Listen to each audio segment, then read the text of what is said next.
इसे कहते हैं एल्गोरिथम मैनिपुलेशन, जो ये कंपनीज अपने कंपटीशन को हटाने के लिए बहुत खूब, या तो हो सकता है डीसी की कई रिपोर्ट पाकिस्तानियों ने करवा दिया होगा। सो मेरा ये वीडियो डेडिकेटेड है उन सब भाई बहनों को जो YouTube पर आकर अपनी एक पहचान बनाना चाहते हैं।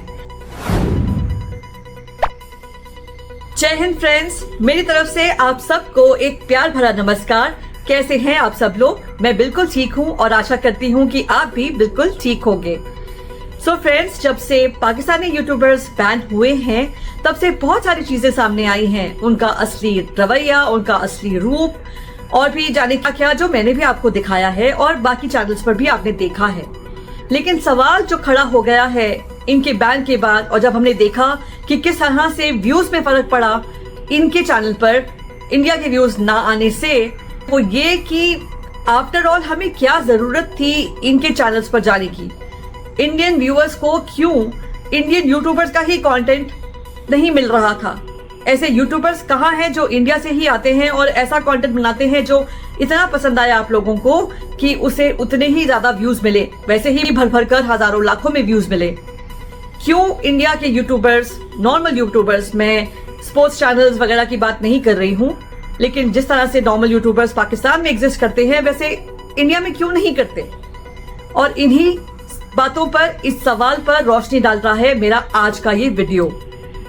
इस वीडियो में मैं बहुत सारी पर्सनल बातें करने वाली हूँ, क्योंकि जो आज की वीडियो का मेन टॉपिक है उसका कोई ठोस सबूत तो मेरे पास नहीं है। मैंने आपको उसके बारे में पहले भी बताया था, लेकिन मैं आपको 2 और 2 दिखा दूंगी, 4 आप ही कर लीजिएगा। मैं बात कर रही हूँ उन content creation, content management companies की जो मदद कर रहे हैं आज भी इन पाकिस्तान बेस्ड यूट्यूब चैनल्स का। मैंने आपको दिखाया था कि किस तरह ये चैनल्स अपना एड्रेस यूएई का डालती हैं और किस तरह किसी कंटेंट मैनेजमेंट कंपनी के थ्रू ये सुपर चैट्स वगैरह का पैसा लेती हैं जो पाकिस्तान में अवेलेबल नहीं है।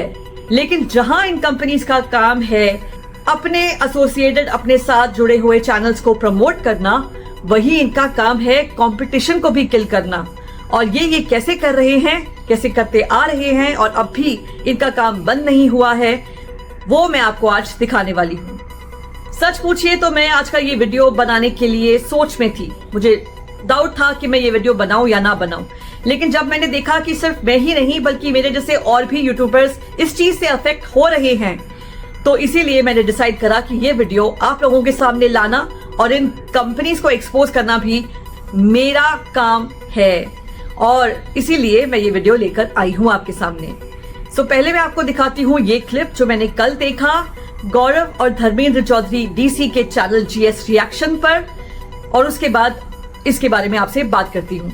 डीसी वासे वाला वो वीडियो बनाया था डीसी, और अच्छा खासा दोस्तों आप लोगों ने सपोर्ट भी दिखाया उस वीडियो पे, लेकिन हो सकता है, मुझे लग रहा है उस वीडियो का डिमोनेटाइजेशन गायब किया गया है। हालांकि जो मैंने इफी वाला जो क्लिप सुनाया था डीसी, उसके अंदर एक वो भी था, गाली भी था, तो उस कारण या तो हो सकता है डीसी की कई रिपोर्ट पाकिस्तानियों ने करवा दिया होगा ठीक ठाक, तो इस कारण भी पॉसिबल है दोस्तों। अंधे सपोर्टर्स पाकिस्तानियों के अभी भी इंडिया में हैं, हो सकता है उन लोगों ने रिपोर्ट किया।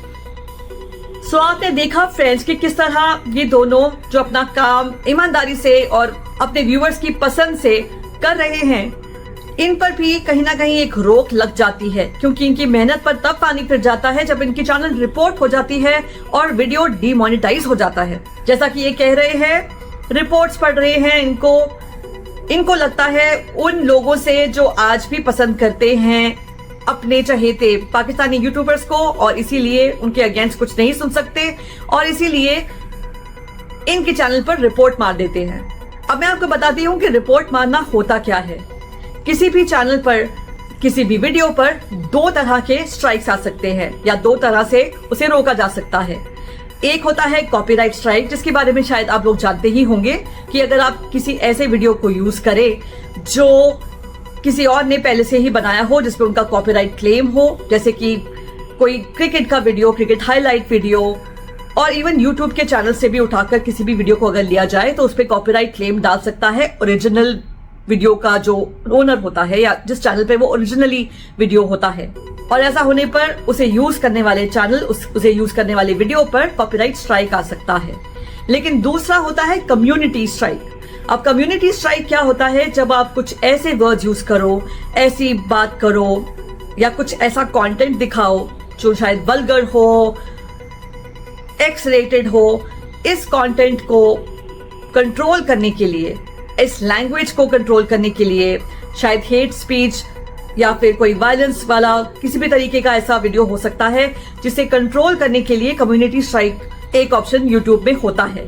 ये ऑप्शन व्यूअर्स के हाथ में है, क्योंकि व्यूअर्स जाकर एक पर्टिकुलर वीडियो जो उन्हें ना पसंद आए या जिसमें उन्हें इन सब चीजों का कंटेंट दिखे तो वो उसे रिपोर्ट कर सकते हैं। रिपोर्ट बटन हर वीडियो में अवेलेबल होता है और यूट्यूब पर इतना कंटेंट और इतनी तरह का कंटेंट अपलोड होता है कि ये बटन होना और इसका यूज होना स्वाभाविक है और ये यूट्यूब को मदद करता है कंटेंट को रेगुलेट करने के लिए भी। लेकिन इसका मिस यूज करते हैं बहुत सारे लोग, स्पेशली ये कंपनीज जिनकी बात मैं आज आपसे कर रही हूँ। क्योंकि होता क्या है कि जब आपका चैनल, आपका वीडियो रिपोर्ट हो जाता है तो जब तक कोई मैनुअली आकर चेक नहीं करता कि सचमुच उस चैनल में कोई प्रॉब्लम है, उसके लैंग्वेज में कुछ प्रॉब्लम है, उसके कंटेंट में कुछ प्रॉब्लम है, तब तक आपका वीडियो YouTube एल्गोरिदम प्रमोट नहीं करता, आगे नहीं बढ़ाता। यही कारण है कि बहुत सारे वीडियोस आप लोगों को दिखते ही नहीं हैं। इवन अगर आपने चैनल सब्सक्राइब किया हो तो भी आपको हर वीडियो नहीं दिखेगा उस चैनल का।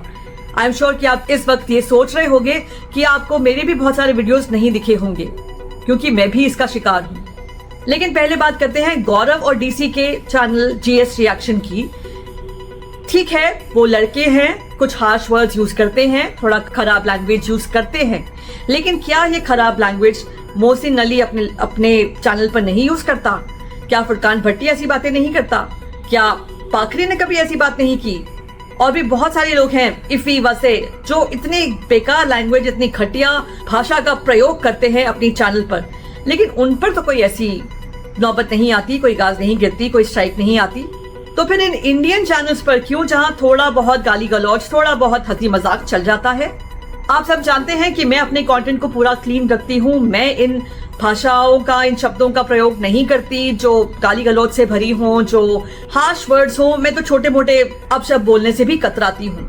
आई एम श्योर कि आपने ये नोटिस किया होगा मेरे कंटेंट में। ना ही मेरा कंटेंट कभी भी किसी नफरत या नफरती एजेंडे के साथ होता है, बल्कि मैं तो हमेशा कहती हूँ कि मैं किसी भी धर्म विशेष, जाति विशेष या व्यक्ति विशेष के खिलाफ नहीं हूँ और अपने कंटेंट को जहां तक हो सके साफ रखने की कोशिश करती हूँ।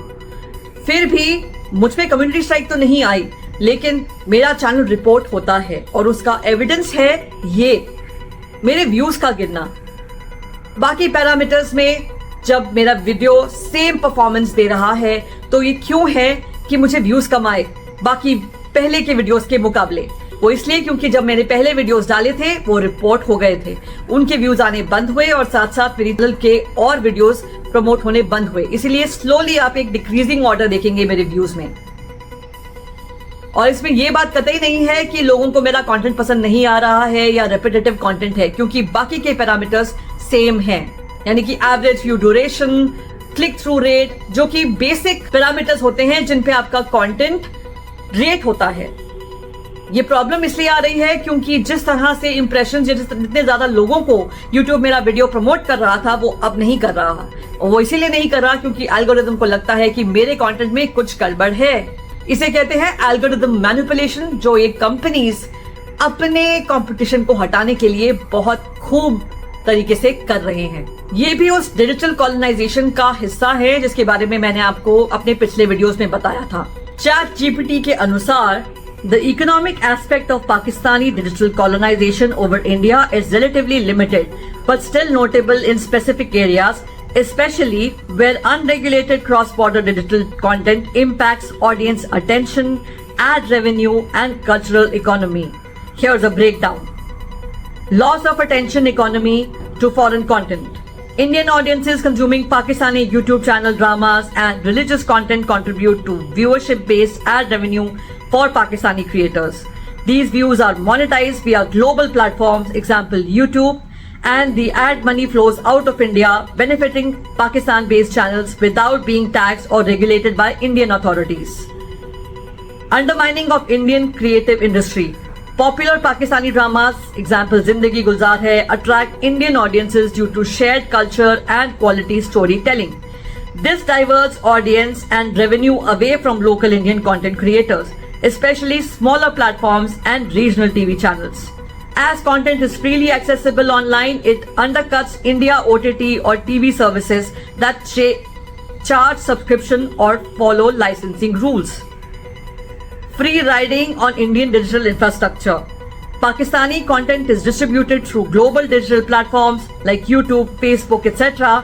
that run on Indian networks, ISPs and data centers. Pakistan-based content creators benefit from India's large digital use base without investing in infrastructure, paying local taxes or complying with Indian regulation. Revenue from Indian advertisers. If Indian brands place ads on content that reaches Indian viewers, even if created in Pakistan, some portion of ad spend may benefit Pakistani creators indirectly. This represents an economic outflow with zero reciprocity since Indian content is banned in Pakistan. तो आप देख सकते हैं कि किस तरह का cultural domination और इकोनॉमिक डोमिनेशन चल रहा था हमारे पर। अब मैं आपको इनकी कुछ और चालबाजियां दिखाती हूँ। ये कंटेंट मैनेजमेंट कंपनीज एम्प्लॉय करती हैं कुछ 10-15 लोगों को, जिनका काम है साथ जुड़े हुए यूट्यूब कंटेंट क्रिएटर्स को प्रमोट करना, उन्हें सुपर चैट्स देकर सुपर चैट्स ट्रिगर करना, यानी कि कोई ऐसा कमेंट लिख देना जो नोटिस में आ जाए, जो ये लोग पढ़ लें और उसके बाद बाकी के व्यूअर्स को लगे कि अगर हमें अपना कमेंट आगे बढ़ाना है, उसे इनके मुंह से बुलवाना है, उसका आंसर पाना है, तो हमें भी सुपर चैट देनी होगी और इसीलिए लोग सुपर चैट्स देना शुरू करते हैं। या इवन अच्छे कमेंट्स लिखना, क्योंकि कमेंट्स भी एक क्राइटेरिया है यूट्यूब के लिए उस वीडियो को प्रमोट करने का। तो एक अच्छा कमेंट लिखकर अगर किसी इंडियन व्यूअर की तरफ से अच्छा कमेंट लिखकर वहां पे डाल देंगे तो बाकी के व्यूअर्स भी कंपेल हो जाएंगे या फिर उन्हें भी पसंद आएगा कि क्यों ना हम भी इन्हें एक अच्छा अप्रिसिएशन कमेंट डाल दें, और जितना ज्यादा कमेंट जाएगा उतना ही अच्छा वीडियो परफॉर्म करेगा। सो जहां ये अपने एसोसिएटेड चैनल्स को प्रमोट करते थे, वहीं मेरे जैसे चैनल्स को पुट डाउन करने भी कोई कसर नहीं छोड़ते। मैं ये सामने लगा रही हूँ आपके कुछ ऐसे कमेंट्स जो मुझे मेरे कल के वीडियो पे मिले।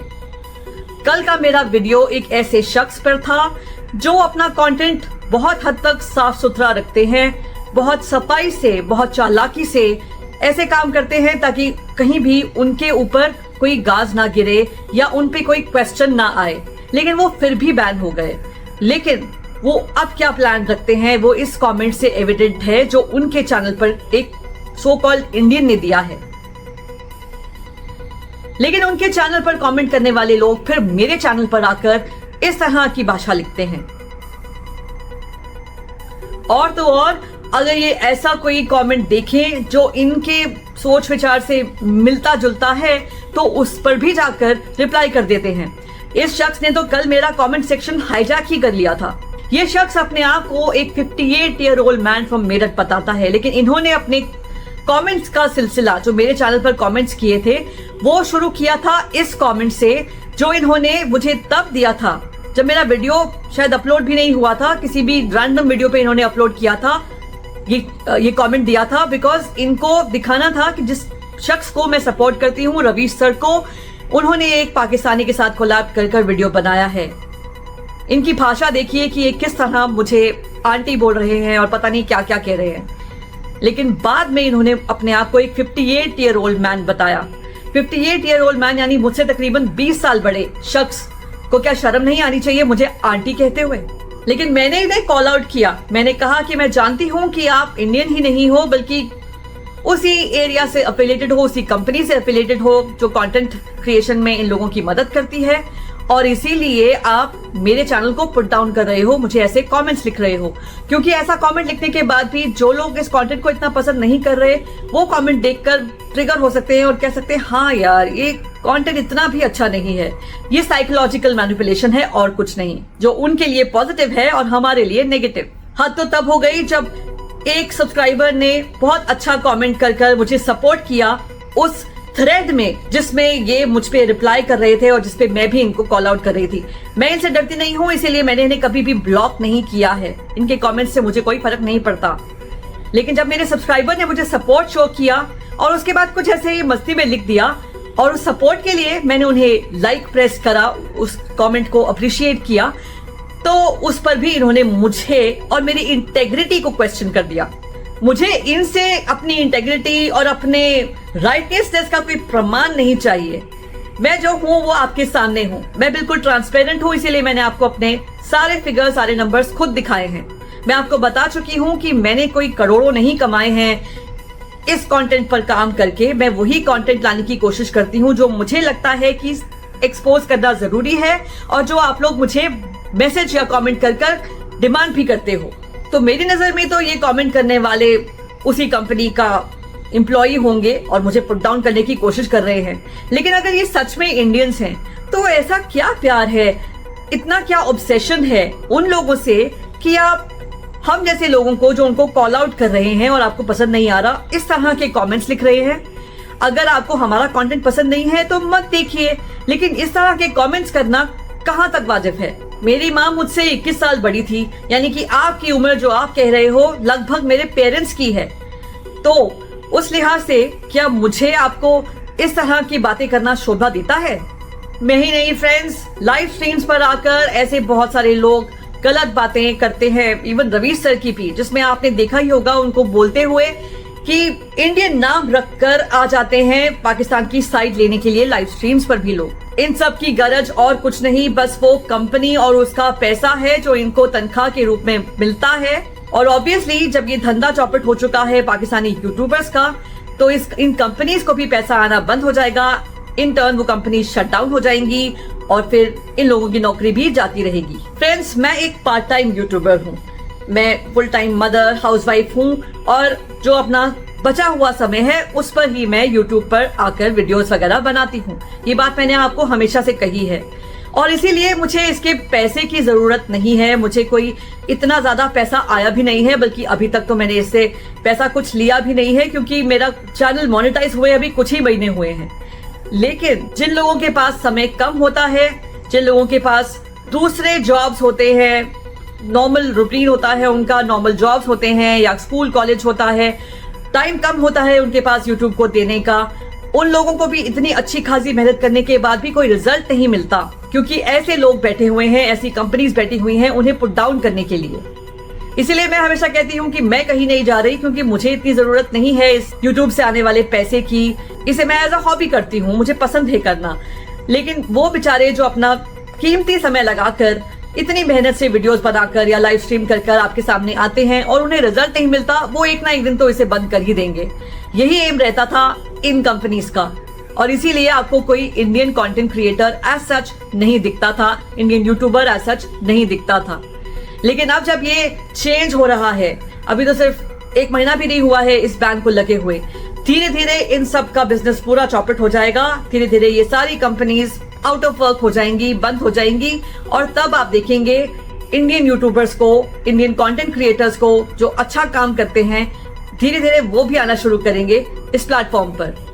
आपको और कुछ नहीं करना है, मेरे जैसे और उन जैसे यूट्यूबर्स को सपोर्ट करना है। सो उस सपोर्ट के ही चलते मेरे वीडियो को भी लाइक कीजिए, चैनल को सब्सक्राइब कीजिए, कमेंट करके राय जरूर बताइएगा और शेयर भी कीजिएगा इस वीडियो को, स्पेशली उन फ्रेंड्स के साथ जो चाह रहे हैं यूट्यूब के अरीना में आना, खुद का चैनल खोलना, स्पेशली क्रिकेट रिलेटेड। सो मेरा ये वीडियो डेडिकेटेड है उन सब भाई बहनों को जो यूट्यूब पर आकर अपनी एक पहचान बनाना चाहते हैं। All the best to you, I hope this helps you, I hope people support you. So thank you so much for watching everybody. Have a great day. Bye bye.